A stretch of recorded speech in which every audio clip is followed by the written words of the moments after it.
most watched, most trusted weather source. Here's your certified, most accurate First Alert forecast.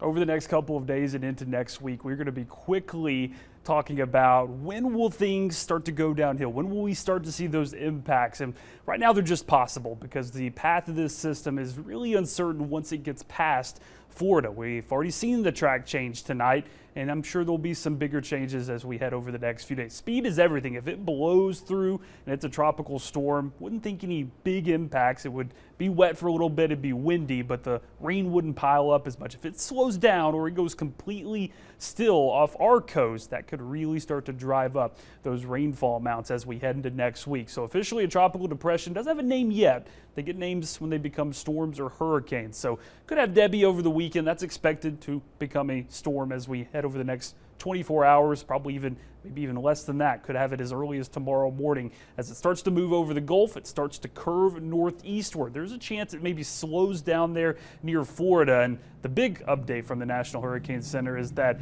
maybe it slows down before it even gets to us. The latest change, if you remember earlier, Wednesday, it was already expected to be off our coast, even over the Outer Banks already. So this is a pretty big shift from the National Hurricane Center. I think it's possible. Don't know if I would have made that jump just yet, but certainly going to be watching that path up the East Coast. If it's on land, hopefully it stays just a rainmaker. If it's able to stay or get stalled over water, that's when maybe it may try to be a little bit stronger. So here are the pieces. Low pressure to our north. You can see this drier air behind the cold front. This is going to be our weekend rain chance. Nothing tropical, but it is going to have an impact as it gets closer to this system. And that's why we think maybe why it's going to be such a slow mover as it goes past Florida because of that cold front to the north. Have high pressure to our east, and then next week there'll be another dip in the jet stream, maybe another cold front to our north that could either stall this system to our south, stall it over us, or maybe even make it go faster. It's all about timing with these tropical systems and what's going on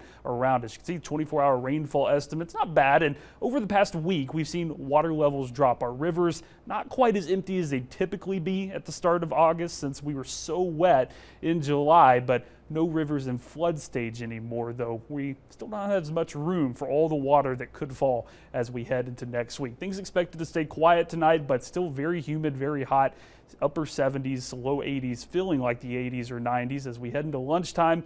Notice heat index values, the yellow numbers, a little more tame, 100 to 105, a little windier tomorrow. Humidity may fall a little bit, so we did drop the first alert weather day because if we have heat advisories, not as widespread, maybe just some pockets of the area that are able to get to or above 105-degree heat index. Very quiet out there tonight. Storms flare up again tomorrow if you're headed towards Raleigh, Durham, or outdoor activities away from the beach. That would probably be your better chance of rain, though we can't rule out some showers there. So those storm chances are going to be off and on over the next few days. Here's our storm system all the way down here.